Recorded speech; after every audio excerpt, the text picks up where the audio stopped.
നമസ്കാരം. തീർത്ഥയാത്ര എന്ന എന്റെ യൂട്യൂബ് ചാനലിലേക്ക് ഏവർക്കും ഹൃദ്യമായി സ്വാഗതം. ഇന്ന് രാമേശ്വരത്തെ 22 തീർത്ഥ സ്നാനങ്ങളിലെ സമ്പൂർണ്ണ വിവരമാണ് നിങ്ങൾക്കായിട്ട് അവതരിപ്പിക്കുന്നത്. ക്ഷേത്രത്തിലേക്ക് പോകുന്ന വഴിയിൽ ഈ തീർത്ഥത്തെ പരിചയപ്പെടുത്താനും ഇൻട്രൊഡക്ഷൻ നൽകാനും ഒന്നും സാധിച്ചില്ല. അതുകൊണ്ട് തന്നെയാണ് ഇത്തരത്തിൽ ഒരു വീഡിയോ ചെയ്യുന്നത്. 22 തീർത്ഥങ്ങളിലെയും അത്യപൂർവമായിട്ടുള്ള ദൃശ്യങ്ങൾ കണ്ടുകൊണ്ട് തന്നെ നമുക്ക് ആ തീർത്ഥസ്നാനത്തിന്റെ പ്രാധാന്യത്തെ മനസ്സിലാക്കാം. ആ ദൃശ്യങ്ങളെല്ലാം വളരെ അപൂർവമായിട്ട് ലഭിക്കുന്നതാണ്. ആ ദൃശ്യങ്ങളിലേക്ക് നമുക്ക് പോകാം.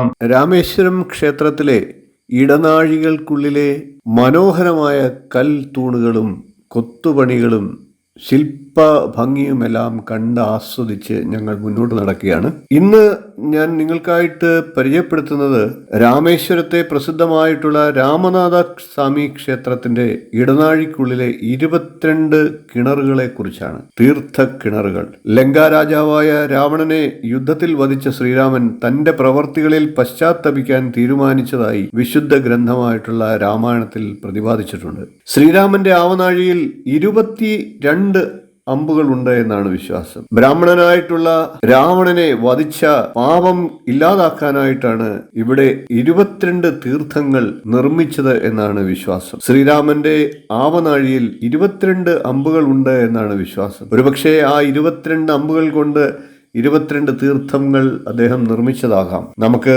രാമനാഥ സ്വാമി ക്ഷേത്രത്തിലെ രാമേശ്വരം ക്ഷേത്രത്തിലെ 22 കിണറുകളെയും അതിന്റെ ഐതിഹ്യത്തെയും അതിന്റെ പ്രാധാന്യത്തെയും മറ്റും ഓരോ കിണറിന്റെയും അപൂർവമായിട്ടുള്ള കാഴ്ചകളിലൂടെ പരിചയപ്പെടാം. ഒന്നാമത്തെ തീർത്ഥം മഹാലക്ഷ്മി തീർത്ഥം എന്നാണ് അറിയപ്പെടുന്നത്. ഈ കിണറ്റിലെ വെള്ളത്തിൽ കുളിക്കുന്നത് മഹാലക്ഷ്മിയുടെ അനുഗ്രഹം നൽകുന്നതിന് സഹായകരമാണ് എന്നും നിങ്ങൾ അത് ആ കുളിക്കുന്ന വ്യക്തിയെ സമ്പന്നരാക്കും എന്ന് വിശ്വസിക്കപ്പെടുന്നു. ഈ തീർത്ഥങ്ങളിലെല്ലാം സ്നാനം ചെയ്യാൻ ഒരു യോഗം വേണം എന്ന് തന്നെയാണ് ഭക്തജനങ്ങളുടെ വിശ്വാസം. 2, 3, 4 തീർത്ഥങ്ങൾ ക്രമത്തിൽ സാവിത്രി, ഗായത്രി, സരസ്വതി എന്നീ തീർത്ഥങ്ങളായിട്ടാണ് അറിയപ്പെടുന്നത്. ഈ 3 തീർത്ഥത്തിലും കുളിക്കുന്നത് ഒരു വ്യക്തിയുടെ എല്ലാ രോഗങ്ങളും സുഖപ്പെടുത്തുകയും ദുഷിച്ച ശാപങ്ങളിൽ നിന്ന് അവരെ രക്ഷിക്കുകയും ചെയ്യുമെന്ന് വിശ്വസിക്കപ്പെടുന്നു. കാശിബർ എന്ന രാജാവ് തന്റെ എല്ലാ ശാപങ്ങളിൽ നിന്നും ഈ കിണറുകളിലെ ജലത്തിൽ കുളിച്ചാണ് ഇല്ലാതാക്കിയത് എന്നാണ് പറയപ്പെടുന്നത്. 5ാമത്തെ തീർത്ഥം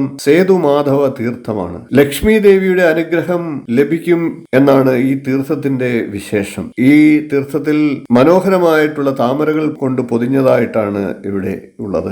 6ാമത്തെ തീർത്ഥം ഗന്ധമാദന തീർത്ഥമാണ്. ഈ തീർത്ഥം സേതുമാധവ പെരുമാൾ ശ്രീകോവിലിന് സമീപമായിട്ടാണ് സ്ഥിതി ചെയ്യുന്നത്. അനുഗ്രഹം നേടാനും സമ്പത്ത് നേടാനും തങ്ങളുടെ ദുഷ്കർമ്മങ്ങളിൽ നിന്ന് സ്വയം ശുദ്ധീകരിക്കാനും ഭക്തർ ഇവിടെ കുളിക്കുന്നതായിട്ട് പറയുന്നു.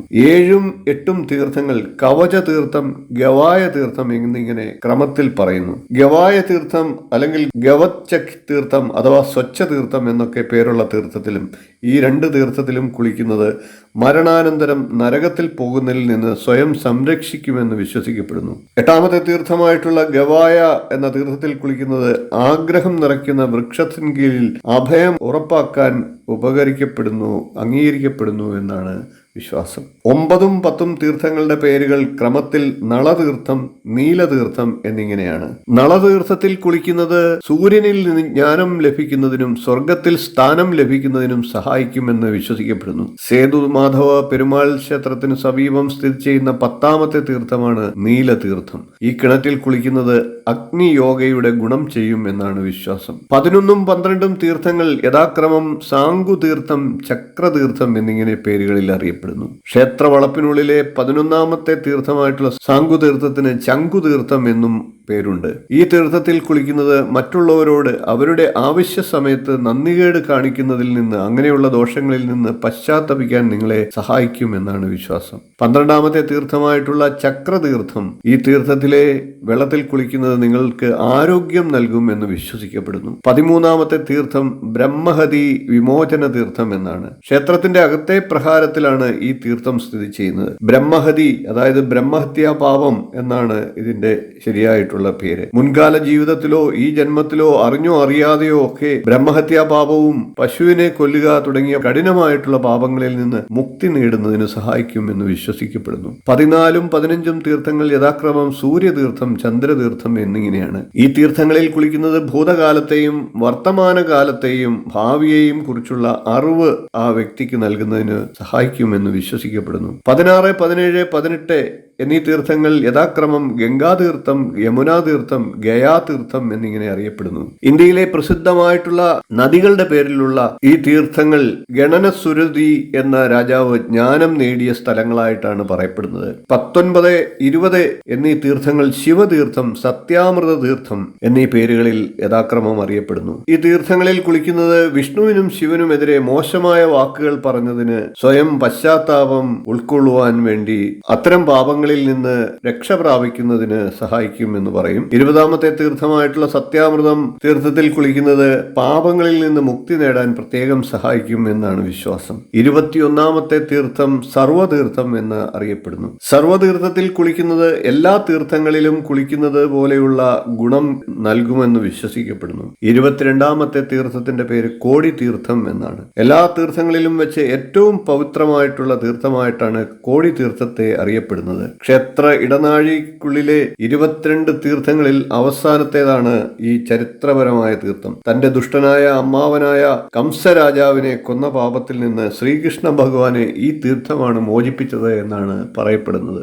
ഇങ്ങനെ അതിവിശേഷമായിട്ടുള്ള 22 തീർത്ഥങ്ങളിൽ കുളിക്കുവാനുള്ള ഭാഗ്യം ഞങ്ങൾക്കും ലഭിക്കുകയുണ്ടായി. ഈ തീർത്ഥങ്ങളെ കുറിച്ച് അതിന്റെ വീഡിയോ എടുക്കാനുള്ള ഭാഗ്യവും നമുക്ക് അത് കാണാനുള്ള ഭാഗ്യവും നിങ്ങൾക്ക് ലഭിക്കുകയുണ്ടായി. അത്യപൂർവമായിട്ടുള്ള ഈ ദൃശ്യങ്ങളും ഈ അറിവും നിങ്ങൾക്ക് പ്രയോജനപ്പെടും എന്ന് വിശ്വസിക്കുന്നു. എപ്പോഴെങ്കിലും ആ തീർത്ഥജലത്തിൽ ഒന്ന് കുളിച്ചിട്ടില്ലാത്തവരാണെങ്കിൽ തീർച്ചയായിട്ടും അവിടെ പോവുക, ഈ തീർത്ഥജലത്തിൽ ഒന്ന് സ്നാനം ചെയ്യുക.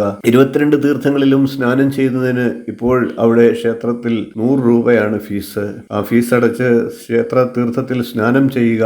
22 തീർത്ഥങ്ങളിലും കുളിച്ച് ഞങ്ങൾ മുന്നോട്ട് പോവുകയാണ്. എന്തെന്നില്ലാത്തൊരു അനുഭൂതിയാണ് ആ സമയത്തുണ്ടായത്. പിന്നീട് അങ്ങോട്ട് ക്ഷേത്രത്തിന്റെ ഇടനാഴികളിലെ വർണ്ണാഭമായിട്ടുള്ള കാഴ്ചകൾ കണ്ടുകൊണ്ട് ഭഗവാനെ സ്മരിച്ചുകൊണ്ട് നമുക്ക് ഒന്നിച്ച് മുന്നോട്ട് പോകാം. അടുത്ത ദിവസം ക്ഷേത്രത്തിന്റെ ഐതിഹ്യവും പ്രാധാന്യവും അറിയേണ്ട കാര്യങ്ങളെല്ലാം ഉൾക്കൊള്ളിച്ചുകൊണ്ട് ക്ഷേത്രത്തിന്റെ കാഴ്ചകളുമായി നിങ്ങളിലേക്ക് ഞാൻ എത്തുന്നതാണ്. രാമേശ്വരത്തെ തീർത്ഥസ്നാനത്തിന്റെ അത്യപൂർവമായിട്ടുള്ള അറിവ് നിങ്ങൾക്ക് ഇഷ്ടപ്പെട്ടുവെങ്കിൽ വീഡിയോ ഒന്ന് ലൈക്ക് ചെയ്യുക, ഷെയർ ചെയ്യുക, ചാനൽ ഒന്ന് സബ്സ്ക്രൈബ് ചെയ്യുക, നിങ്ങളുടെ അഭിപ്രായം കമന്റ് ആയിട്ട് അറിയിക്കുക. അടുത്ത ദിവസം രാമേശ്വരം ക്ഷേത്രത്തിന്റെ സമ്പൂർണ്ണ ഐതിഹ്യവും പ്രാധാന്യവും അതിന്റെ കാഴ്ചകളുമായി നമുക്ക് വീണ്ടും കാണാം. നന്ദി, നമസ്കാരം, ശുഭദിനം.